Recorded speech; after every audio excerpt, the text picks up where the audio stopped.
lupit nito oh. Isipin mo oh, may helmet nga pero nasa siko. Tapos yung tambutso niya ang lakas, ang ingay sa tainga.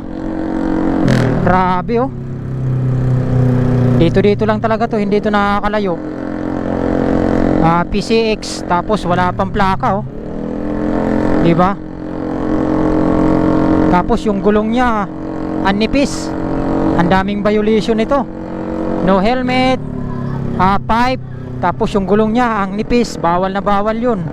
No plate pa, walang plate number. Diba? Astig. Ang ganda pa naman ng motor. Napakaangas. Ganda oh. PCX na white. Ganda ng motor niya, kaso talagang minodify niya. 'Di ba?